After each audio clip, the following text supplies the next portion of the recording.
Hello everyone, I am Pepino back at Bermidor for year 12, and I've simmed ahead a little bit, and the elven caravan has just arrived, so we are going to trade with them in just a moment.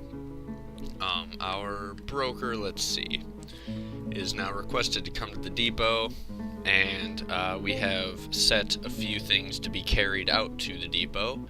So hopefully someone will get around to that pretty quick.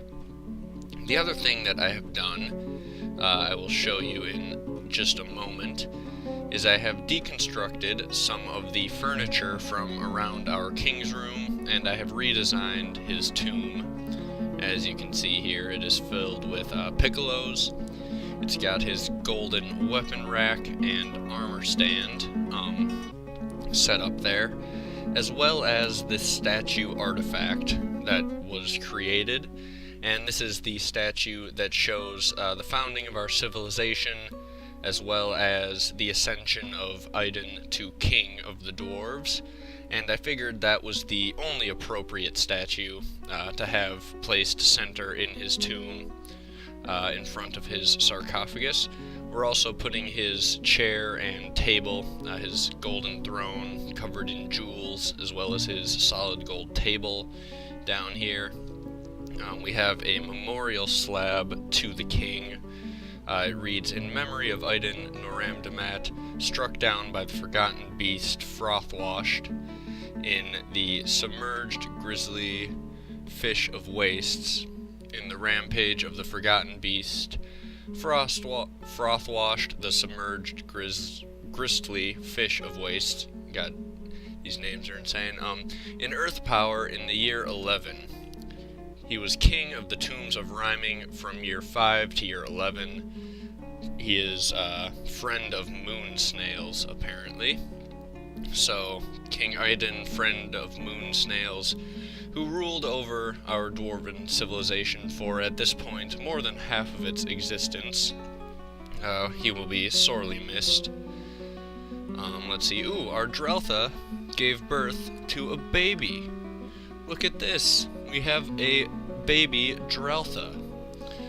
Is a female, gigantic and quite fat, which is good. That'll be good for meat at some point.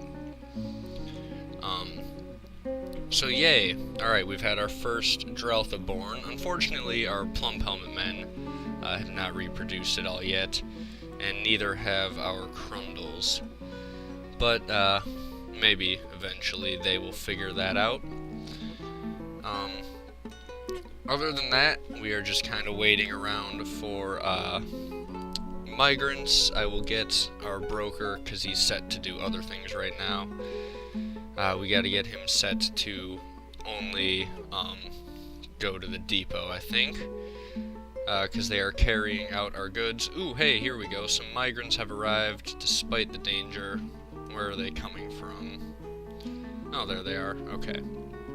Right there, there's 1, 2, a yak, 3, 4, 5, 6, 7, 8, 9, 10. Yeah, this is good. We are getting lots and lots of guys. We were at, 33 citizens before this? We'll have to just check how many we got, but this is good. This is a big step in the repopulation of our fortress. That is for sure. They are still pouring onto the map. They have not slowed down yet. They are bringing random animals with them, but still more migrants coming. Looking at this, we now have back up to 52 dwarves at our fortress. That is awesome. So the rebuild is definitely now fully underway. We are repopulating. These bedrooms will be claimed again and actually used. And now what I'm going to have to do is pause, get our trader to go to the depot instead of screwing around farming. And then I will figure out what these migrants are good for and try and get our military reassembled.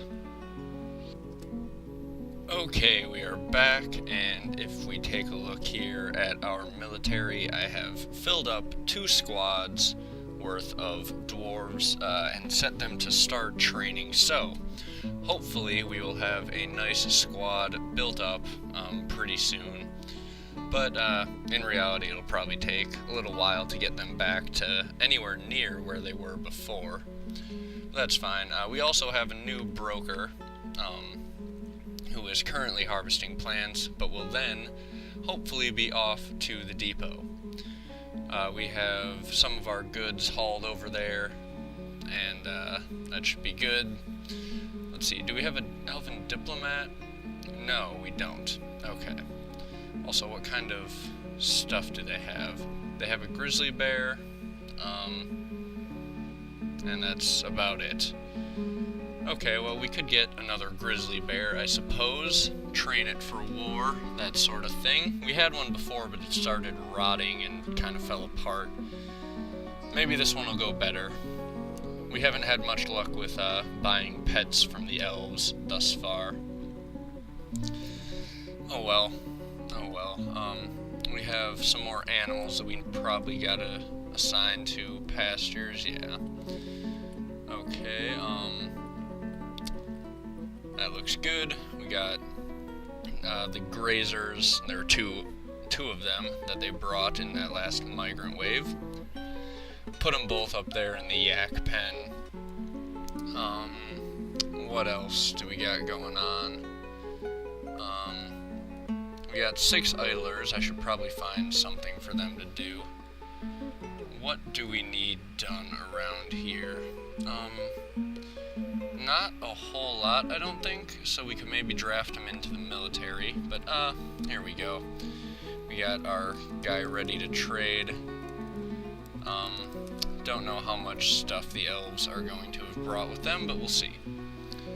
We'll take a couple crutches, I guess, and some splints, just because they're cheap. And then we will buy all of the fruit that they have brought. They're always good for some fruit, which we can usually brew up into different types of alcohol. So we'll take all of that we can afford, which is all of it. And then, let's see. There we go, got all of the fruit. What else? Do we want arrows? We don't need them. Chests we don't really need, I don't think. Shields and stuff, no need for that. No need for really any of this sort of stuff. Some short swords, no. But we will take 1 grizzly bear, and I suppose we could grab a few more cheap cages that they've brought with them, since we have plenty of stuff to give them. Alright, let's try this. Actually, we'll throw on a barrel and 2 buckets. Now we'll try it. Okay, perfect. So they have accepted that deal. Made a nice quick deal with the elves. And now they will have something to do hauling some of those goods in from the depot at least. And I suppose we can set these guys back to brewing duties. We have more drinks than we'll need, but we can always make more, like I always say. What else? What else do we have going on? Not a whole lot. Let's check out, is the tomb of our king finished? Not quite. We need to build 1 more gold statue, and the gold statue that's in there currently, besides the artifact one, we also have the statue of the founding of our civilization. So let's figure out what the other statue is of that's going to be in his thing here. It's just a statue of dwarves. That's fair enough. That is a good enough thing to put in the tomb of our king. Oh, actually, I just thought of something. Elves, do you have piccolos? They do. Look at these. Alright, we're going to buy some piccolos for our king. We'll also, I guess, pick up some clay. Why not? It's cheap, and we may need it at some point, who knows. So all of that stuff, their piccolos are really cheap, so we can probably pick up a bunch more cages. There we go. How about, this barrel and all these buckets? And we'll give them a good deal on it. There we go. Thank you, elves. So that'll be a couple more piccolos to put in our king's tomb. And once we've finished it off, we will seal it up for all eternity to stop grave robbers and all of that sort of stuff. Okay, so that is that. We have now got 4 Dralthas in here after the one bread. Still only 2 plump helmet men. Still the same amount of crundles, but we have become expert crundle trainers. I think that was off camera, but yes, if we scroll to this blue announcement here, we are expert crundle trainers. So that's good, because our turkeys are all dead, which was also in the announcements. So the only thing laying eggs for us, I think right now, is these crundles. Maybe some geese and stuff that migrants have brought, but I don't know. Either way, though, we have plenty of food and are still getting a steady supply of eggs from somewhere. The elven merchants are going to be leaving soon, that's fine. We've got everything we need from them. And they appear to be filling up the king's tomb with the rest of the piccolos and stuff. The statue must be on its way to being built. And that is that. We are rolling through the spring of year 12 at this point. And we are growing substantially, I would say. Back up to 52. We have almost doubled in size from what our population was down to after the horrible tragedy of the mongoose. So that's good. Things are heading in the right direction again, and that is definitely important. So, once we finish that up, there we go, we have built the king's tomb. I guess we'll fill it up completely with piccolos before we seal it off. So that'll be good. And our dwarves, I guess, will just be allowed to do their thing, continue cleaning up the fortress, and I will bring you all back when something interesting starts to happen. Well, it's a few days later, and a forgotten beast has come. A towering beakless nightjard has 2 narrow tails, and it squirms and fidgets. Its brown feathers are long and broad, and it has a poisonous bite. Now the thing about that, though, is I don't think we really have to worry about that, because it's down in the caverns, and I think we should have them sealed off. But if we follow it around here, hopefully you can see it, it's right down here. If we follow it around, we'll see. If it manages to get into our fortress, then we will definitely have something to worry about. But right now it is hunting troglodytes down in the caverns. There's a herd of them, and it is going to slaughter them all. But we should hopefully be safe from it at this point. It is right near the top caverns where we are mining all of that gold, but I don't think we've ever broken through. I was pretty careful to avoid unwanted breaches of the caverns. And looking around, yeah, we are still safe. We have not broken through in any of our gold mining. Okay, so that is that. I think we can ignore that forgotten beast until we are ready to deal with it. But if it ever breaks through into our fortress, hopefully our military will be ready. They are still working on the training, all of them. 20 soldiers is not a terrible fighting force. The problem is right now they're all pretty bad at everything that they do. So we have a few veteran soldiers who survived, who were from that last crack team of Forgotten Beast Slayers. But they're going to have to pass their knowledge down to this new group of recruits who has just arrived in that migrant wave. And that's going to take some time, so we'll have to just wait back and hope that we don't get attacked too terribly until they are ready. Okay, well, we simmed ahead a bit and had another interesting development. A guy has become possessed and claimed a clother's workshop, and he's going and grabbing some cloth. And what else is he going to get? He grabbed a bunch of cloth. We're gonna follow him, see what else he's making. He's gonna make a real fancy pair of underwear or something, probably. Looks like it's gonna be bones of some sort. See what type they are when he finishes it up.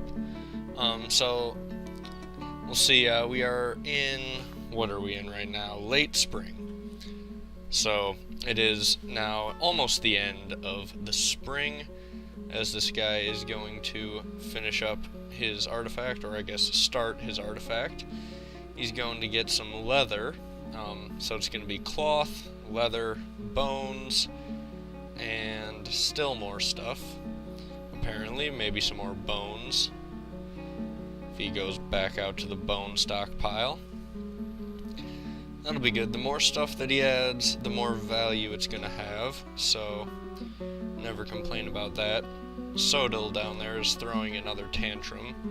He's the main dwarf who is throwing all the tantrums. Hopefully it doesn't rub off on anyone else. Let's see here. There he goes, and he has begun a mysterious construction.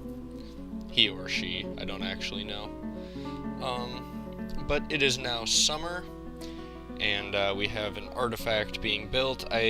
These Crundle eggs were not hatching. It had been years, and they weren't hatching, so I just set them to be gathered. Maybe a smaller clutch of eggs will hatch, or a different one. We can try it again at some point, who knows. But we're pumping out more Forgotten Beast soap, which I always enjoy. So that's good. And we're going to watch for some Crundles to lay some eggs.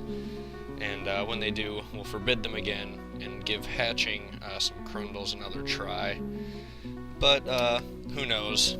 Hasn't been successful so far. We're also increasing the size of our Dreltha pasture there, and we are building another room, which we are going to use probably to house our giant olms, which we have a growing population of. So that'll be good. We are sealed off from the caverns, but we have plenty of cavern creatures to breed with. Okay, so Nil has created a short skirt. How wonderful. Nothing that we need more than a dwarf in a short skirt running around. Let's see. What is it got on it here? It is a short wool skirt decorated with giant olm bone and alpaca wool and giant toad bone. It's got an image of spinach and an image of axolotl-men in sheep wool, as well as a image of our serrated adamantine disc in leather. So that's that, and we have created a wonderful wool short skirt for one lucky dwarf to wear, and all of the male dwarves in the fortress to admire. Maybe that's what it'll take to finally get them to start breeding and getting married and all that stuff. Who knows? We need to invent dwarf yoga pants, and that'll get them wanting to breed and all of that stuff. But unfortunately, that seems like it's a ways away. We got lots of other stuff to do first. But hopefully you guys are still enjoying it, and will continue to join in the future. So that is where I will wrap up this episode. We will zoom forth through summer, probably meet up with the humans pretty soon, but we will have to do all of that next episode. Bye-bye.